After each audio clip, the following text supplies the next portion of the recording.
lot of, I mean, we are saying they are great friends and everything is fine, but the kind of benefits with this kind of a camaraderie, we expect a lot of benefits for India, real benefits. When you look at that, especially in trade and all, we could not achieve. In fact, despite all these claims, the absence of a final agreement shows there are many issues between India and US. We are yet to resolve all of them. Okay. And some of the US complaints, what are the issues? Number one, the US is complaining about the India's tariff and non-tariff barriers to shield agricultural producers in India, the farmers in India. The tariff and non-tariff barriers, NTB means non-tariff barriers, tariff barriers to shield the farmers, because India has the largest, we have almost 60% of our community, 60% of India are engaged in farming, 60% of 1,300 million population into 6. So, it is almost 800 million people are engaged in agriculture or dependent on agriculture, and we know our Indian agriculture is highly inefficient. Our productivity is one of the poorest in the world. 800 million people dependent on agriculture, and you see what is the agriculture's contribution to our GDP. Agriculture is 15%, 15% only. Okay, agriculture's contribution to GDP is 15%, 15% of GDP. Service sector is contributing 55%, 55% is service sector. So, what is happening is, our contribution or agriculture, 800 million people are dependent on agriculture and our contribution to GDP is only 15%. So, around 27-28% is the manufacturing sector, that is all. So, we have a lopsided, and we are unable to expand, or we are unable to, so this tariff and non-tariff barriers to shield the farmers, mainly because of our and also we are giving even our industry is not that competitive. Okay, our industry is free trade concept. I will be talking about that in the subsequent classes, please wait. Okay, I will not be talking about that right now, there is a discussion on that. Okay. So, trade deficit is 50 billion means export minus import. Okay. Trade surplus means export is more, import is less. That means we do not have to worry about the foreign exchange. Suppose we are exporting $50 billion worth item and we are importing only $40 billion worth item. So, what is happening? There is a surplus of $10 billion, meaning you need not worry about the foreign exchange. Suppose we have to dollar, कहाँ से dollar आएगा? पहले export करेगा, कुछ earn करेंगे, and then we will be paying for the import. But with China, what is happening? Our export is around 15. With China, our export is $15 billion. Our import from China is $65 billion. So, what is happening? Export minus import, 15 minus 65 is equal to minus $50 billion. That means, to import items from China, we have to find foreign exchange reserve from somewhere else, foreign exchange from somewhere else, dollar from somewhere else. That is what we call it as a trade deficit. Okay. This is what we call it as a trade deficit. With US it is trade surplus. Surplus is something which we are very happy, deficit we are worried. What is free trade agreement? As I told you, we will be talking about that separately, let us know. So, where free trade agreement, one line if you want to know, it is where the trade with minimum import duty or minimum import duty, minimum barriers, minimum import duty, that is the concept of free trade agreement. Okay. So, in defense, see, defense will not feed our stomach. Okay. Somebody is telling, Karan is saying, sir, defense बढ़ रहा है, ठीक है, मान लिया, but defense will not feed your stomach, my stomach. What matters for a country when it comes to its relationship is the trade. If the trade is there, there is, and if there is progress will happen because of that. Defense I am coming, please do not worry, but the main thing is trade. And one, why we are having problem? First problem is because of the tariff. Tariff means high import duty and non-tariff barriers. Other than the tariff also we put lot of conditions. ऐसा होना चाहिए, वैसा होना चाहिए. So it's to shield our farmers, to help our farmers. So because why we have to help the farmers? Because our farmers are 800 million people are engaged in farming, and our dependency or rather our productivity is so low, our efficiency is very less, and to help them, and inefficient industry, and even industry, some of the industries are not industry is not that competitive, they are not competitive. So we are, that is one thing which US is opposing. And also India, when is a lot of, that is what I am saying, a lot of prohibitive tariff because of the inefficiency in India. And then in the last 3-4 years, okay, after 2016, please note, after 2016, after Prime Minister Modi came to power in 14, from 16 onwards, the policy in our country is to increase tariff or increase import duty in the name of protecting, our domestic industry, especially in the ICT sector, especially, sorry, increase tariff, increase import duty, especially to protect the domestic industry, especially the information information and communication or ICT industry. See, in fact, this is a problem right now. See, please remember, I have only one line to say. Now, should we protect our domestic industry? This question will come to you at many point of time in future also. Please realize only one thing. We cannot keep on protecting our inefficient industries. We have to make our farmers, make our industry efficient so that they can compete with the international community. We cannot keep on protecting them artificially. If you protect, our Indian economy will suffer. Please remember, after 1991, okay, before typing many questions, please listen carefully, I am talking some very important points. After 1991, when the economic liberalization started, we have talked about the what you call LPG, liberalization, privatization and globalization. LPG of India started, liberalization, privatization, globalization of the industry started. We are open to the global world, we reduced our tariff, we reduced our import duty, and right from 1991 till around 2014, the import duties were keep on declining, and India we got exposed to the foreign products. We are able to utilize some of the foreign products, and we have seen, we have started seeing good things, highly efficient things outside, and we started getting, and Indian companies were started fighting, but this global, now we are actually, when you increase the tariff, when we are after 2016, our Atmanirbhar, and the culmination of that increase the protectionism which we started. See, during the socialist era, our policy was protectionism, protect our Indian industry from outside world. We gave so much of protection so that our Indian efficiency became so inefficient. Indian economy or Indian industry became so inefficient.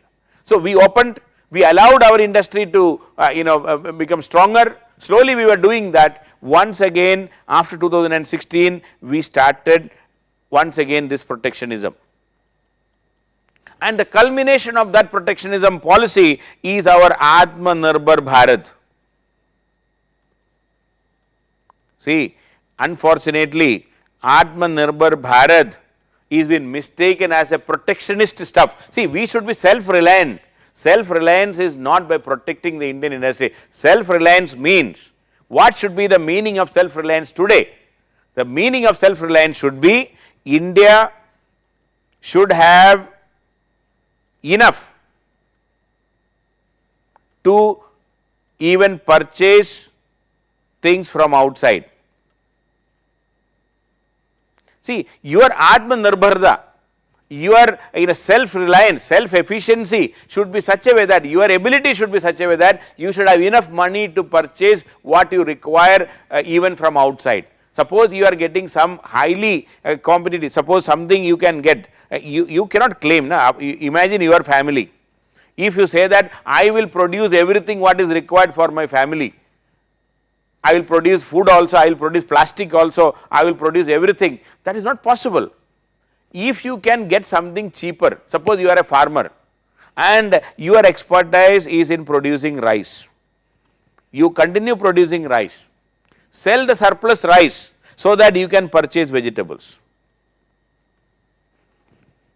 Okay. If you are a farmer, if you are a plantation farmer, if you are a tea plantation farmer, you produce enough tea so that you can sell it in the market and you can purchase a rice. That is Atmanirbharta. But unfortunately, the present policy, you might have, you need not worry too much about me, our Arvind Subramaniam,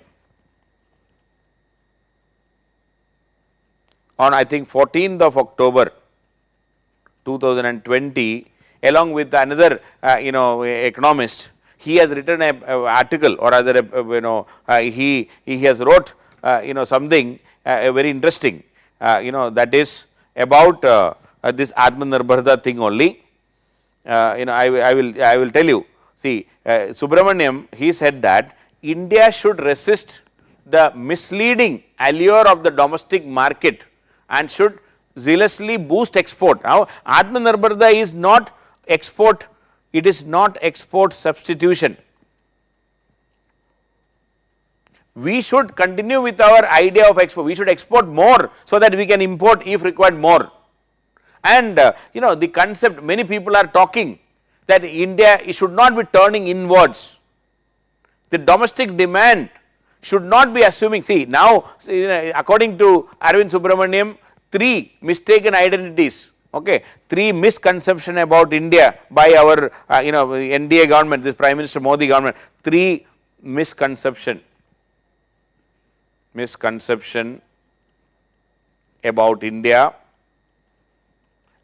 by our leaders. Okay. So, Arvind Subramaniam was the former chief economic advisor and he has left the advising role once he realized that Prime Minister Modi will not listen to anything. Okay, he will not listen to an advisor's role. So, he got fed up and he said that main ja raha hu. He went back to US. Okay. So, Arvind Subramaniam was the first chief economic advisor of Prime Minister Modi. Once he realized that Prime Minister Modi is not listening or his government is not listening to his advice, he gave up and went back. Then another Subramaniam came, that is the new economic advisor. Unke baare mein we don't know much about him, but he is the chief economic advisor now. The P Subramaniam or somebody, A B Subramaniam hai, O B Subramaniam tha. Okay. Anyway, they are not connected. Accidentally both the names are Subramaniam. So A Subramaniam has been replaced by I think K Subramaniam or P Subramaniam. फायदा कुछ नहीं है. But this Arvind Subramaniam was a well known and renowned economist of the world, but that is not the case with this new Subramaniam. Anyway, so according to him, with that article which is published on 14th of October, you can also read, it is there available in the net. He said 3 things. 1, India's domestic market size is big. The 3 misconception is 1, the domestic market size is big. It is true because we are 1300 million population, but he said this size should not be mistaken to purchasing power, but out of that 1300 million, a substantial portion is too poor and another substantial section they will not spend money.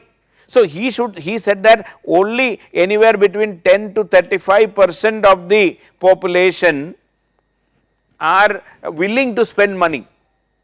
So, 15 to 35% or something, 15% of 1300 million is only around 20 million people. So, he said even the domestic market size is big should not be seen from the point of view of population alone, He said a vast majority people are not capable of spending any money. So, the market bada hai, but nobody to pay money, no use. That is what he said. So, there is a misconception about the market size. Even if it is big, please understand it is the population, the people have no capacity to pay or purchase. Number 2, he said the misconception is the India's growth has been based on domestic market. India's economic growth is based on domestic market and not on exports. That is the misconception. He has proved and he has said that if our Indian economy has grown from 1991 till say 2015 in a big way, it was every year he said our export growth rate was more than the economic growth rate. He said our export growth rate was greater than the GDP growth rate, the average economic growth rate. So, he said the growth rate of the export growth rate was always above the economic growth rate of the country, or he said even though it was not visible. In fact, in 1991 the total amount exported by India was only $18 billion. In 2011 I think it was around $180 billion. See, in 20 years we have 10 times, we have increased the export by 10 times. Just to have an idea I am saying. Okay. So, what is happening is we have the misconception that Indian economic growth is more because of the domestic consumption is wrong. Export also played a very crucial role and we should be looking at the export, we should try to increase the export. That is what he is saying. You should not be looking at domestic market. Atmanirbhar Bharat, see vocal hona hai local ke liye. Prime Minister Modi is repeatedly saying vocal for local. That is the wrong strategy. That is what Arvind Subramanian is saying and there is logic in that. He has given the data and said that if Indian economy has grown, if the economy has grown by 8%, 10% during that time, the export was also equally good. You cannot dismiss this fact that export is not important, domestic consumption is important. If you and me consume, Indian economy will not grow. That is what Arvind Subramanian is saying. So, he said India's growth has been based on is not based on the domestic market. That is what this misconception right now. And the third misconception is, he said export prospects are dim right now. Export prospects are dim or it is less because the world is deglobalizing, world is moving into protectionism and we will also protect. That is again a misplaced prognosis. That is what he is saying. He is saying that this theory that world is deglobalizing is not proven yet. Yes, leaders like Trump talked about that, but that does not mean that, and moreover his argument is India's share of export is very negligible right now, negligible in global trade. India's share is only 1 or 2%, say 2% in the global trade. So, there is tremendous scope for increasing that even now, even with our low skill population. We are not highly skilled population, we have too many unskilled population or low skilled people. Arvind Subramanian says we still have a lot of scope to increase our export. We should focus on that. We should not be saying that export can be substituted by domestic market. So, what is happening even before corona? Now, my point is something very, very clear. Please understand, even before corona, India started our increasing of our domestic the import tariff. Okay. So, the idea of Atmanirbharta or the idea of what you call increasing of import duty, it started around 2016 onwards, and this is a wrong priority That is what even Arvind Subramaniam has said. This is what Americans are also saying, especially we increase the duty on information and communication technology equipments and products. Okay. So, when Americans are opposing to that, they are saying that. So, one is they are our protectionism towards the farmers, second is protectionism towards the ICT equipments. Then number 3, India has also capped the pricing of many medical equipments, including the stent, when there is a coronary artery stent, coronary stent. See, what is stent? It is used for when there is a heart problem, angiogram, angioplasty. In angioplasty, you put a stent inside the coronary, and we have capped the price. Most of these coronary stents were coming from USA.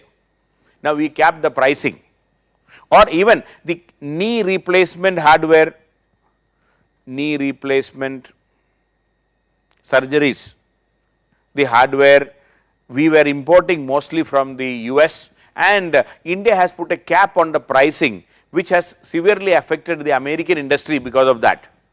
So, and we have added many import duty on medical devices, increased import duty on medical devices. So, what are we talking? I am discussing what are the problems between Indo-US trade. One is the tariff and non-tariff barriers against imports, agricultural import. Then increased tariff in ICT, information communication technology products. Then the medical equipment increased. So, India alleged that. Now, what is India's complaint? India is complaining that the US, the Trump has unilaterally increased tariff on steel and aluminum products. The Trump has increased tariff on steel and aluminum, and also they have used some of the in the domestic dairy industry. In the dairy industry, the US is giving some subsidies in US. In the dairy industry, the US subsidy, India is objecting. The steel and aluminum tariff, dairy industry, and also there was in April 2018, the US has withdrawn, or there was a provision, there was a law or a provision called generalized system of preference.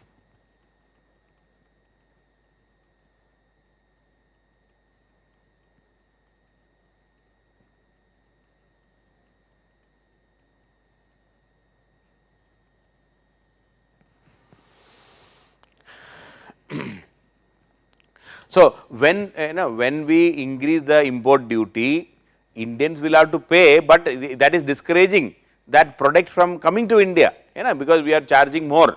Okay. So, that is the idea behind the whole thing. So, anyway, so this generalized system of preference, it is which earlier it is a 1950s or 60s law in US, whereby it allows the developing countries to export or other export to US duty free certain goods. Okay. This generalized preference system of goods, the generalized system of preference is a provision for duty free import to USA from certain developed countries. Okay. The US passed a law, or they have come up with a idea called generalized system of preference, whereby from certain countries, certain products can be Americans can import duty free, no tax will be imposed from them, zero tax. What is the idea? This is to encourage and help that developing country. Suppose Indian textile, one example I am giving. India is good in that. America wants to help India by selling the Indian product in US market, and the US will import that product with duty free. So, India was exporting around of the total export to US, India was exporting approximately items worth $5.6 billion worth items under this generalized system of preference GSP. Now in 2018, because of the lack of progress in our bilateral negotiation and trade, Trump said that the US is withdrawing this facility to India.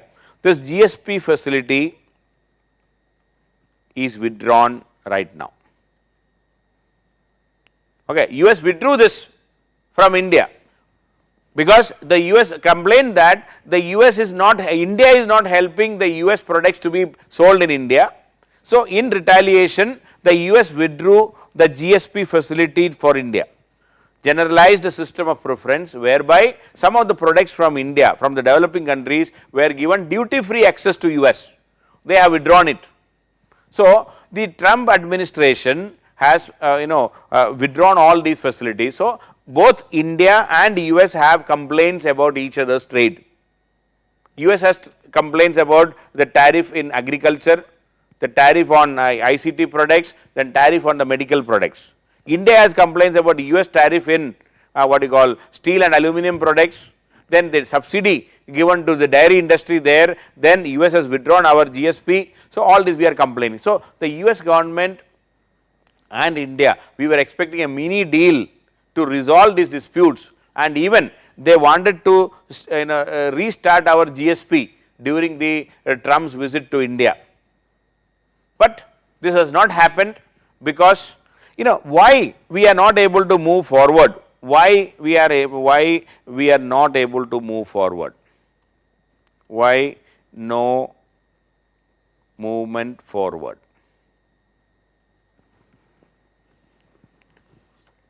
One reason, according to many experts, is in India the domestic lobby. Now all of us are getting into the trap.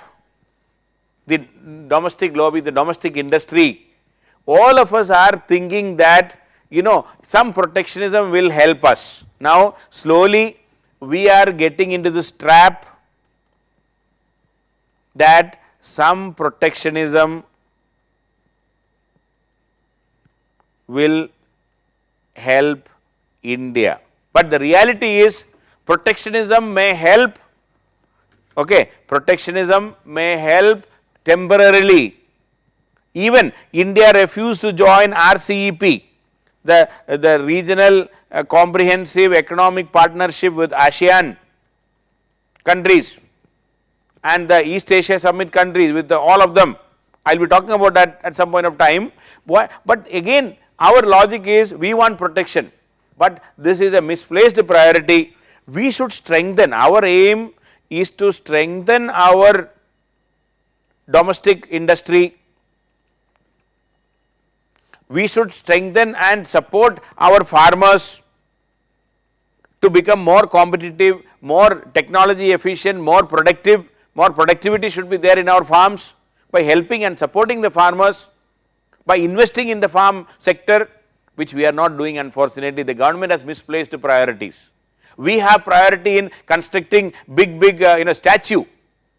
We have priority in making a new parliament by spending 20,000 crore rupee.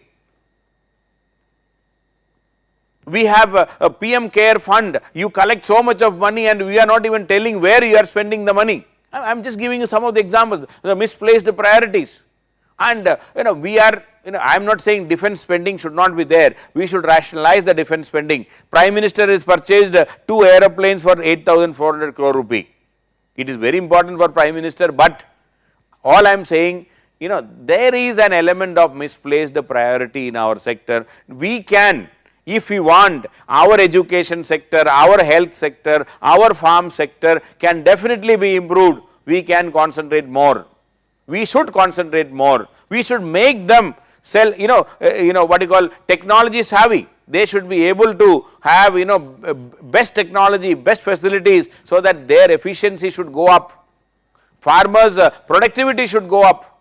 Unfortunately, we are not doing, and what I am trying to tell you is, we are getting into the trap of, the domestic lobby is not there, and we are all getting the trap of this kind of protectionism, which is not good for the country. That is why no trade agreement. Now we stopped thinking of signing any free trade agreement or any trade agreement with any country. No trade agreement in future. That is not that easy, because we are into the mode of a see, but the economic liberalization started by Dr. Manmohan Singh from 1991, and whatever benefits you and me have enjoyed, the middle class has expanded. Our, you just ask your parents or the grandparents what was the condition before 1991 and what is the condition now. All of us got benefited tremendously. That is what I was reading an article recently. In 1991, owning a Maruti 800 car was a status symbol. And if you have a scooter, you are a rich man. But today, we know, we are not happy with Maruti 800. We will not be, the Bajaj scooter and all, Hamara Bajaj, it is all stopped. Protection only. We have completely changed. The income levels have multiplied, especially our middle class. We are the benefit, you and me are the beneficiaries of this economic reform. When I came out of the college after graduation in 1992, it was no job, nothing, because of the what you call unemployment in the country at that time. We were all struggling to even, at that time, 1,800 rupees for an engineer, monthly salary. That even for that people were struggling and fighting. I am talking about 1991, 92. So that situation has completely changed. Why? Because of the fruits of liberalization, not because of protectionism, foreign direct investment, export oriented stuff, to make India, capable of exporting things.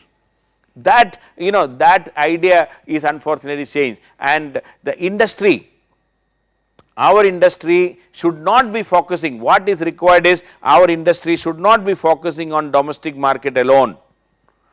Our industry should still think of export.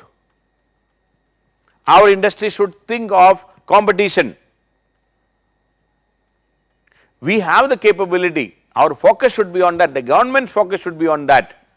If we are telling our people to be only for the domestic market and compete within, it will be like a frog in the well. That is what unfortunately we are thinking. So that is why things are not moving, and also the exports and our domestic exports are even now India's role in the exports are very less, but that is not that bad. It is still sizable. That is what we should understand. Our agriculture sector should be made efficient. So we can move forward only if you have a positive thinking. Only if you have positive thinking. Only if we have the guts to think that yes, we can compete.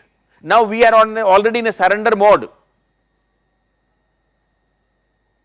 Vocal hona hai local ke liye. This is nonsense. Yeah, we will anyway do it. But you should tell, you as a Prime Minister, you should tell our industry, let us fight, this is an opportunity. Let us export more, let us become more strong. We have to strengthen ourselves for increasing our export. That should be the spirit. We got confused. We are in a, he started, Prime Minister Modi started as a, spokesperson of a liberalization, economy, further growth. It is not about protectionism. He did not come up as Prime Minister in 2014 for protectionism. He did not win the election in the name of protectionism. But unfortunately, we got stuck, we got confused, and the corona has further put pressure because of the collapse of the economy. Now we are having a new twist and a new spin to the whole thing by saying that we are going for, we should be focusing on the domestic industry. So if Indo-US anything to progress in economic area, in the further if you have to increase, our focus, our primary focus should be how to increase our export. Across the world, all economies, whether it is Chinese economy, whether it is Southeast Asian economy, whether it is Japanese economy, whether it is Taiwan's economy, name any economy in this world, they have progressed through export. And if you are getting into protectionism, you will become like North Korea. We do not want to become that. We should be competitive. We should be open to competition. See, of course, we should try to protect our industry. Everything is fine, but we should protect, we should protect our farmers. We should equip our farmers to compete with the rest of the world. If you are not doing, we will be like, a frog in the well, and India will never be able to compete or even match with the rest of the world. That is the biggest challenge, and that is where the problems are there right now. So anyway, long way to go. We need pro-trade voices, and the Prime Minister and the government should realize that these protectionist barriers and import substitution will not, protectionist barriers and import substitution will not benefit the country in the long run. That is the message, that is what we should all know, otherwise things will be in bad shape, because we will not be able to, only by catering to the domestic industry alone, we will not be able to generate enough employment in the country. Long way to go. So, and we should not be clashing with the WTO commitments, and we should not be doing the deglobalization. And unfortunately, we should, and we are talking about digital economy, we are talking about taking advantage of global economy. We should take the advantage of the global economy, our youthful population, our workforce, we should equip them, we should train them. We should have the people, skilled labor should be created, so that we can use it across the world. So that should be the spirit, but unfortunately things are not happening the way we should have been doing. Now another very important thing between India and US is some of the defense deals which we have done. Okay. So let me just talk about that also. 2-3 thing. The one big improvement between India and US is India has been declared as a major non-NATO ally. Okay. So we have been declared as a India was granted as a US Senate has passed a legislative provision and brought India at par with America's NATO ally. So India is given the status of a non-NATO ally status. So that is a designation given by the US government to close allies, very close allies, and that are working strategically with US. Okay. So NATO is North Atlantic Treaty Organization. We will be treated, India will be treated at par with the NATO ally. So that is something which clearly shows that we are moving closer to the US, no doubt regarding this. Now because of that, now also our bilateral relations has been upgraded to a 2+2 dialogue. Okay. Our bilateral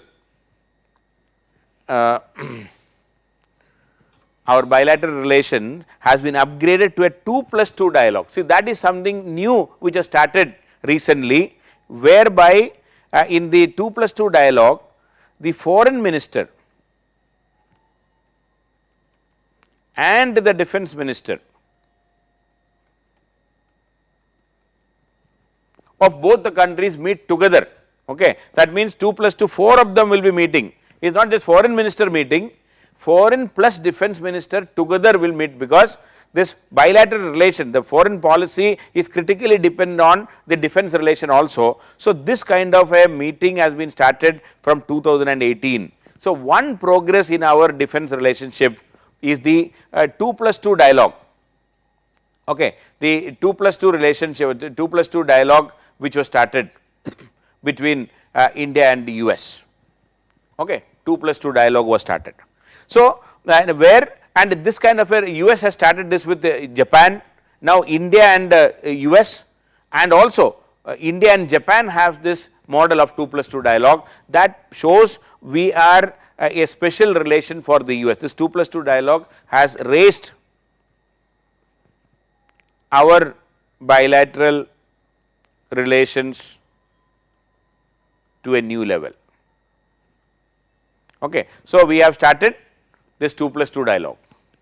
Then as far as the defense is concerned, India, the India and US we are agreeing on many what you call many strategic agreements between India and US.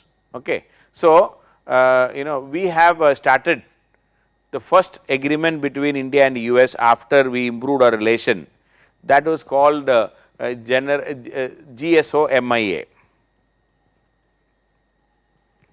that is called General Security of Military Information Agreement. General Security of Military Information Agreement.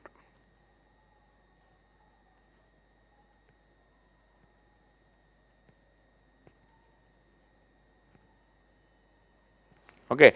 General Security of Military Information Agreement, that we signed in 2002. Then we have signed another agreement between India and US, that is called LEMOA, that is called Logistics Exchange Memorandum of Agreement. Logistics Exchange Memorandum of Agreement.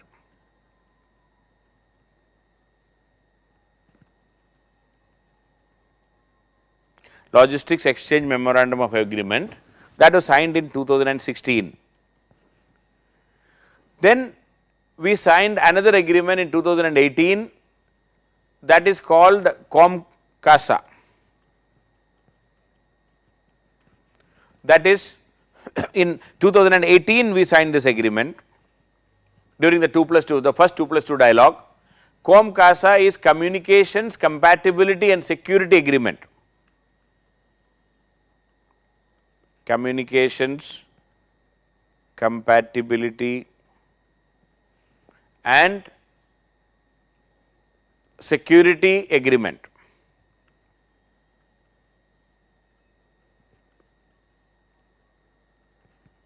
Okay. Communication Compatibility and Security Agreement, that is COMCASA. Okay. And now in 2020, on October 25, 26, okay, on October 25, 20, another 2+2 dialogue 2020, next 2+2, the third 2+2 dialogue is to take place, and it is expected that we will be signing the BECA agreement. Okay, in October 25, 26, 2020, another 2+2 dialogue, where it will be held in New Delhi, and the defense minister and the foreign minister of US will be traveling to New Delhi in person. It is not a virtual summit or virtual, and this BECA is a Basic Exchange and Cooperation Agreement. Basic Exchange and Cooperation Agreement for geospatial cooperation.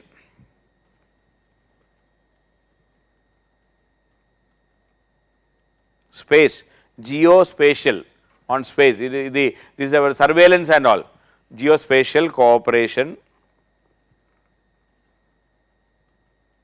for geospatial cooperation. Okay. So, these four, in fact, these four will ensure that India, so one is the GSO-MIA, this is the General Security of Military Information Agreement. Then LEMOA, that is the Logistics Exchange Memorandum of Agreement. COMCASA, that is COMCASA is about Communication Compatibility and Security Agreement 2018. Then BECA, that is Basic Exchange and Cooperation Agreement for Geospatial Cooperation. So, four agreements will make India a non-NATO ally or very close to US or other, because it is at par with the closest of the allies, And now this just Lemova, a couple of points I would like to add, okay, just to have this Lemova is the, as I told you, this is the signed in 2016, it is a logistics exchange memorandum of agreement, okay, and the idea behind is, and these are known as, these three agreements, this Lemova, Comcasa and Beka are known as the foundational agreements. This is part of the foundational agreements.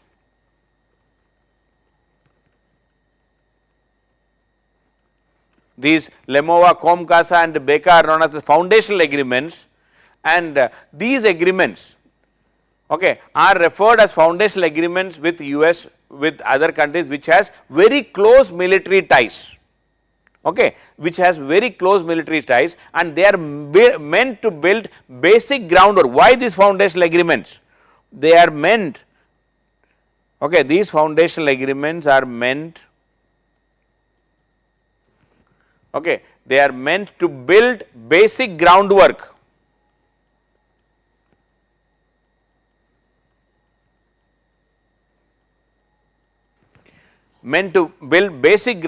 and promote interoperability and promote interoperability between militaries by creating common standards and systems. Interoperability between militaries by creating common standards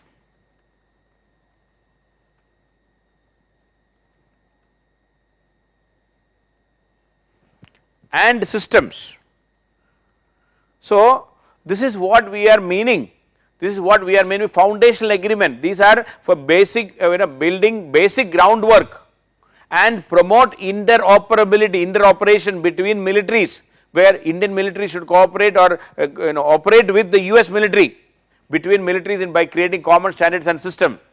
They also guide sale and transfer of the high end technologies. So, Lemova gives access to both Indian and American military to designated military facilities. So, American military will have access to Indian military facilities, Indian air bases, Indian naval bases. They can come for refueling, for replenishment, for maintenance. So, Lemova ensures that Indian ships, Indian aircrafts can do refueling in American air base, or American aircrafts and ships can refueling and other things in India. So, this is something will help, this new agreement will help in for bookkeeping, payment if they have to pay. I mean, if the fuel is given by India, they have to pay, and there can be a system for bookkeeping and everything, there will be a nodal officer. So, things will be very smooth when it comes to cooperation. Then similarly, so that is the Lemova, the logistics. Then this Comcasa is an India specific version of communication and information security. Okay. Comcasa is an India specific agreement, it is valid for 10 years and it allows India to procure and transfer specialized equipments. It allows India to procure and transfer specialized equipments with encrypted communication. Encrypted data, that means it is not visible for others, encrypted communication. So, India can procure and transfer specialized equipments for encrypted communication of US origin, like the aircraft like C-17 aircraft, C-130 aircraft, P-18, okay, sorry, P-8I, sorry, no, not P-8I aircraft, all surveillance aircraft. Okay, these are all secret, and the C-30, that is a massive military, what you call jumbo aircraft. C-80, C-130 is a massive aircraft which can carry lot of things. Huge aircraft. C-130, C-13, all these have encrypted communication facility, encrypted data. Now, a country which is signed, or with a country with whom the US has signed a Comcasa like agreement, only such countries can procure these kind of equipments from US. So, that is COMCASA. So, where in a procure and transfer equipments with encrypted communication. LEMOA, the agreement where logistics exchange, where logistics of other countries can be used, and the last among the agreement which we have to do is the basic exchange and cooperation agreement for geospatial cooperation. Okay. So, what is the idea behind that? That is about the the surveillance. Suppose a spy aircraft, sorry, spy satellite data or a drone captured data on on ground. See, a spy satellite will be able to identify the military facilities of our enemy countries. So, this this will ensure this this BECA will ensure that, one second, I'll just exactly I will tell you, the BECA will allow India to use the geospatial maps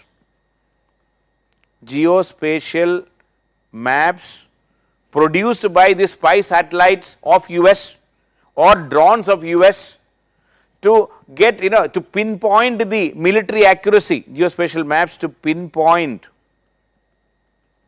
the military accuracy, to pinpoint the military accuracy. So, this will help in exchanging the geospatial maps and pinpoint the military accuracy. Even it will help also, suppose you are to have a unmanned aerial vehicle, UAV, to hit a target. So, this can use the data, the geospatial map data. So, US data India can use to hit an enemy target. So, sharing of the US data with India, if US has a very accurate spy satellite and its data can be shared with India, and BECA is an important precursor for India to acquire armed unmanned UAVs, that is what unmanned aerial vehicles such as Predator B.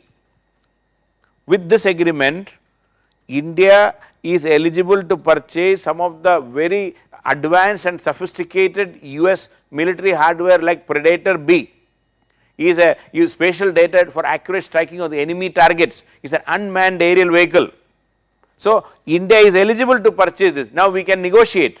So, as I said, BECA is one of the 4 foundational military communication agreements which has India signed already, and this shows that India is a very close ally of the US when it comes to military, no doubt regarding that. And the beginning of everything was from the 2005 nuclear deal, and we have reached such a level that definitely we have reached a higher level, but all I am trying to say is that now it is after the presidential election, we should be thinking about having a next jump where our bilateral trade also should expand, and our relationship should go to the next level. We should have a real benefit of the Indo-US nuclear deal by having commercial nuclear power plants established in India, which we are not able to do even today. So, that is the situation. Now, everything depends upon the presidential election in the US, and if the Trump continues to be in power, his protectionism will be a problem. Protectionism by US, protectionism by India, the protectionist policies will further, it will not help in improving the relation except for the theatrics and big statements and gale milne se kaam nahi chalega. We need to do something beyond that. Okay. So, that is situation. A couple of questions I will pick, then I will be winding up. So, does India have? Yeah, India have some UAVs, but not the kind of